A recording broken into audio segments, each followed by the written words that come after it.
East Coast Breakfast. We are gearing up to meet and greet and have a chinwag with our latest ambassador to leave the country and bring gold back. That's our mission. We are leaving the country and in the form of medals, bringing the gold back. Yes. Slowly but surely. Slowly, one medal at a time. Reclaiming what is ours. And Dricus du Plessis, our UFC middleweight champion. Guys, this is big. Listen, as far as boxers is concerned, we've had good boxers that have represented us. Francois Botha on the national stage, Gary Kutsia, Baby Jakes McClellan, Dingan Tobela. We represented in the boxing realm very well, very proudly on the international stage. This is the first time in UFC. UFC is like the new boxing, right? Yes, It's the sport that everyone's watching. Mixed martial arts is the vibe, right? And this is the first time we have a middleweight champ. By the way, middleweight is that's the weight that everyone The main wants. category, it's the Heavyweight is just a bunch of sluggers, and the lightweight, they can hit each other for weeks and nothing happens, right? So the middleweight. I love that. The middleweight champion is the champion. You are the UFC champion of the world. You are the greatest fighter on the planet. Yeah, you're like pound for pound middleweight champions or middleweight class is arguably the best. Yeah. And so he's our guy. Yes. Yeah, from he South is our Africa. guy. Dricus du Plessis. Now my question is, how long has it been since you won? Couple of weeks. A few Couple of weeks. weeks. I'm be saying it's going on a month. Yes. Sky Shabalala, Carmen Reddy. Carmen Reddy, how long have you had Dricus du Plessis' number on your phone? I was waiting What are you for waiting him to come into town. Yes. Oh, okay. That's the thing. And he's been doing his tour in other parts of the country. So we've been kindly and politely waiting for him to get to Is he KZN. Justin Biebering us? Yeah, he's Make busy. us lost. He's busy. Yeah. Sky, what's your excuse? Yeah, I saw you in Cape Town You were his with Dricus. You could have friend. brought him back. I could have, but it wasn't that kind of party. But no, I spoke to him. Look, you can't Was it not? Let's go back to my hotel. Yeah, let's go. No. You can't strong arm Dricus. Yes, exactly. Like the reality is, there's nothing, But legit, I spoke to him, and he made a promise that he's only coming to Durban, right, in April. He's coming to Durban, but he did promise me an interview. Okay. But that was before I knew that Carmen actually flipping had the number. Did you only But I find didn't, out- because I was having a beer. Carmen, you can't do that. You should have asked me if you have his number. That's like we're like, hey Carmen, by the way, do you have Beyonce's number? Because just asking, just in case. Dricus still knocks. Du Plessis is the champion, and we have him with us right now. Good morning, Dricus. Good morning. Good to be here. Laka, man. So Dricus, it's been exactly a month since you beat Mr. Strickland. How has your life changed or things changed since that early morning South African time Sunday? Yeah, I mean it doesn't even feel like it. It feels like it happened yesterday. Yeah. But talking about life changing, absolutely. I mean it feels like now that I became world champion, I finally got a day job. It's been amazing. It's been amazing. Dricus, we have a whole bunch of questions for you. We've put this out to our listeners as well. They've got a whole bunch of questions for you, but we find that these question and answer sessions work a whole lot better if we just do a couple of quick fire questions and you just answer off the top of your head, just like simple, basic, not complicated questions. Are you ready? Let's get it. All right, let's do it. Okay, so Dricus, in a cage with a full-grown male lion, who wins? Ooh. Oh, definitely the lion. Definitely the lion. I'm sorry, guys. Hang on, are we talking about a lion from the wilderness or one of the Lions players? No, I was actually taltalking about Tandile Nohamba at the Lions, the Emirates Lions playing. Oh, no. He's dead. Dricus, what's your favorite Afrikaans word? But don't swear, please. Then I can't say it. Okay. Him and I probably have you the same can't favorite word. What's the... Don't ask. No. Keep it moving. Should we just keep moving? Yes, carry on. Okay, when you're flying, aisle seat or window seat? Aisle seat. Mm-hmm. Yeah, aisle seat, Aisle definitely. seats, okay. More leg space. 100%, but you also probably from now on you fly first class anyway. So Yeah, but we'll yeah. get to that. Bultong or droewors? Biltong. Wet and fatty or super dry? Sorry, say that again. I'm saying wet and fatty or like super dry? Fatty, but like very wet. Very wet and fatty. I like it. I like it like that. Dricus, who's the most famous person that you chat to on WhatsApp or on your phone? No. Probably Dan Bilzerian.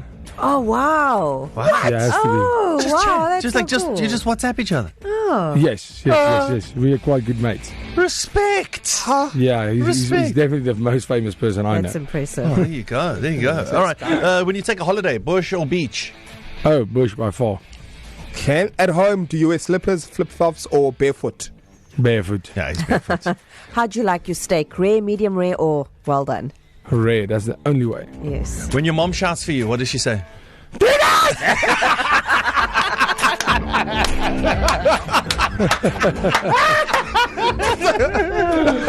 That's fantastic. That's fantastic. And we have a message from Carol. We're asking if you have any questions or you'd like to send messages. 061 792 9495. This is from Carol. Good morning, Dricus. Unbelievable you are, my boy. I'm an old granny. I was standing screaming like a banshee in front of the TV with my 6-year-old granddaughter when you were fighting, and I promise you, we definitely got you the win. Oh. The two of us used every move we've got. I am so proud of you, my boy. I can see your parents are too. Well done. You made us South Africa proud. Go for it. There you go. There you go, Dricus. That was very refreshing. Thank you so much, Carol. I really appreciate it. Nice, hey. so- Nice to know that Carol got you the win. Yeah. Yeah, absolutely. That's the craziest thing that I've experienced in this whole thing. Yeah. The demographic of what I thought the demographic of fighting was, of being a mixed martial artist and being somebody that beats people up on TV, has changed so dramatically in South Africa after this. Yeah. Yeah. Well, It's you did incredible. it for No, us. it's the wonderful. coolest thing in the world to see. Yeah. I mean, from kids to older people. I mean, women, men, all shapes and sizes, all colors, all genders. It doesn't matter. Everybody got together for this, and that was the 100%. coolest experience for me about this whole thing. Was the unity it created. That was amazing. Yeah. Dricus, a question here from another listener. His name is Brett, and he says, have talks for UFC Africa started, and what venue could host such an event in South Africa? So what venue could and what venue would you like to host in South Africa? So that is a very unfair and good question. But Well done, Sky. I would listen. I don't really care where it is, to be honest. Yeah. As long as it's in South Africa, that's what I want. That's what we're gunning for. Yeah. Are we close to making it happen? Yes. Is the deal sealed? Definitely not. There's a lot of, but are we in talks? 100%. And what it would take about for this to work is purely, they don't like open aired events. They don't do it. They actually never have. Yeah. And Dana especially is very against the idea. So that makes it hard because we have arenas. We have stadiums. We just don't have arenas. Yeah. That's where it gets tricky. So if we do, let's say we do Loftus, let's say we do Cape Town Stadium, something like this. Yeah. There's going to need to be something. I mean, you're not going to put a roof over the whole Loftus or Cape Town Stadium. Listen, it's not impossible. I can tell you that. But, they just won't risk it. If you're playing with weather and you have a pay-per-view event, it makes it super hard. Well, listen, Dricus, it won't be the first time you've proven Dana White wrong. Sean, we've got a voice note here from Sean Wellman. Hey East Coast, hey Dricus, my African brother.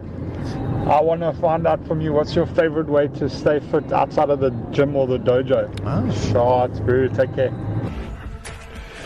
Well, in that matter, it's hard to say because everything I would do would probably revolve around fighting. So, I mean, I'm definitely not training if I have some off time, but if he's referring to staying fit as far as activities go, I mean, I'm a adventure guy, so I like anything that gets the adrenaline pumping. I like bikes, I like cars, I like all of that.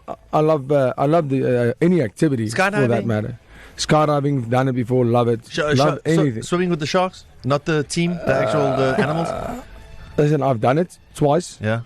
And I only fear a couple of things in life, but sharks they are right up there. And I don't even swim in the ocean. Yeah. Because they're sharks at all. I hate shops. I'm going to be honest, I hate them.